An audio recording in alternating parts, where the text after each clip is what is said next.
This video is sponsored by water. What can I get for you? Fie, unknit that threatening, unkind brow, and dart those scornful gazes from those eyes. To wound thy lord, thy king, thy governor? It blots thy beauty as frost do bite the meads, confounds thy fame as were once Shakespeare buds, and is in no sense meet or amable.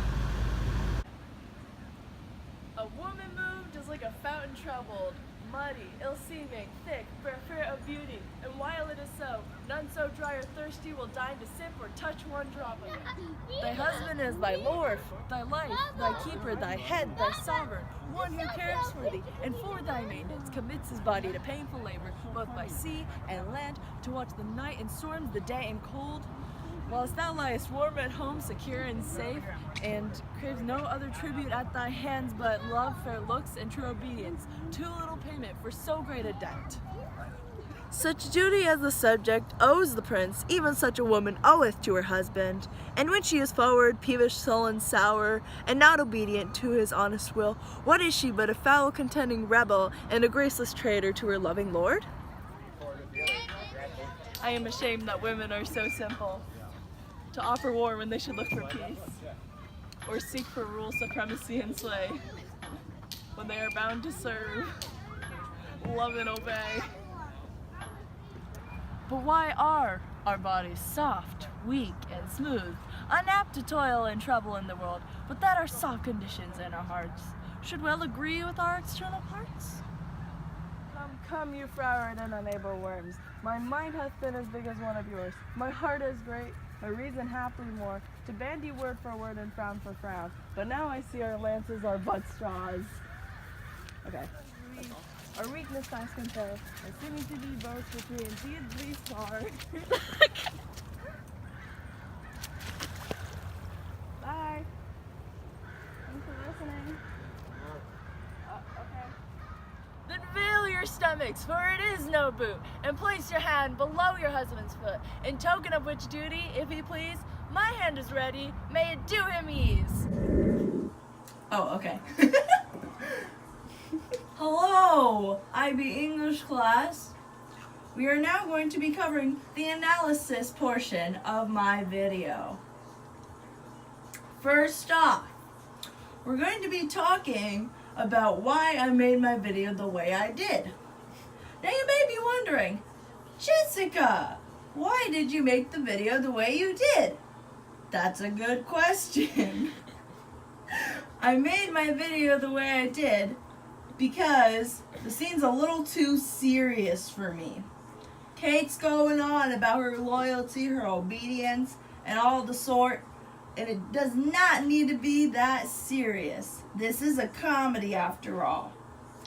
In the adaptation that is the movie, we all saw that that woman was crying. Was it needed? Not at all. Was me swinging and climbing off of things necessary? Not at all. But that's the joy of blocking. Our man Shakespeare, he likes to do that a lot. Not include blocking. He leaves it up to interpretation. You know what I say to him? Good job, sir. So, that is the reason that I did it, is for comedic relief. Comedic relief. So, therefore, I have the video. Now into a deeper level of analysis of what Kate's talking about. What is she talking about? Does it make any sense? We're about to find out. All right. So, Kate's analysis. Let's begin by talking about what she's saying. What's Kate saying? My girl Catherine is talking about her obedience to her man Petruchio,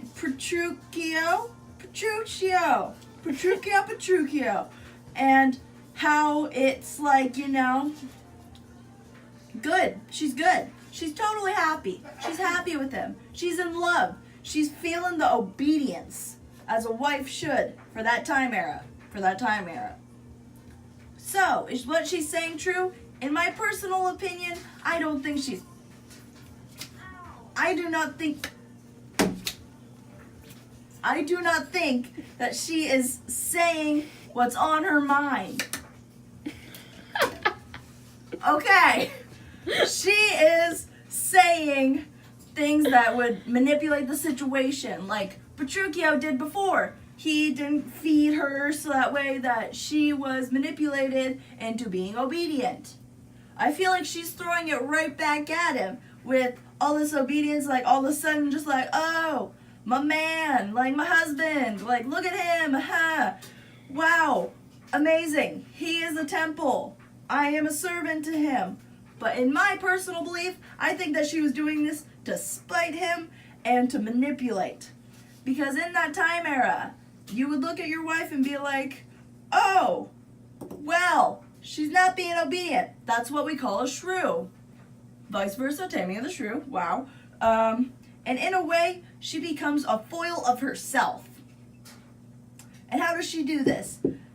At the beginning of in the beginning of scene 1, part 1, we are immediately introduced as Catherine is a shrew. She does not obey people. She speaks her mind. She throws things at people. She's not exactly the nicest person. I don't know if I'd want to be her friend. But later on, she moves into a foil of herself towards the speech. She really shows it to the rest of the cast and the crew of all this shebang in the party. She's in this party, and these girls are being summoned, right? So they're being summoned by their husbands, and they're all like, no, let's have them come to us, which is, for that time period, not okay. Not okay. That's very humiliating. And then she grabs them, and she says, girls, what are you doing? You are not being obedient. This is not how you're supposed to be to your husband. And in my personal opinion, I believe she completely foiled. Did this happen when the speech happened? No, I think that it happened before the wedding.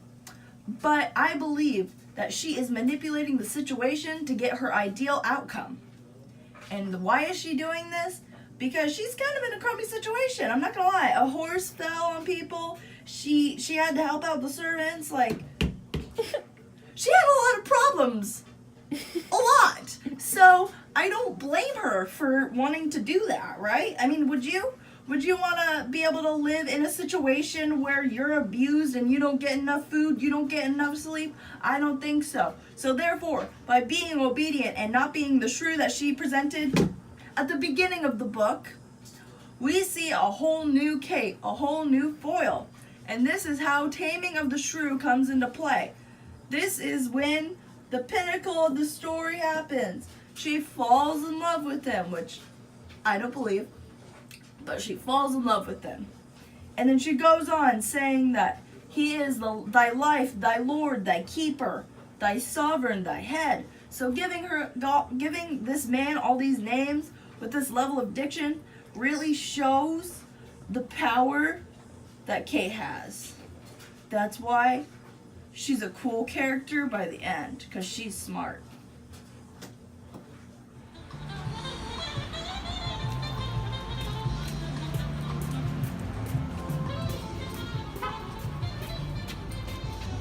It is in no sense meat or amable.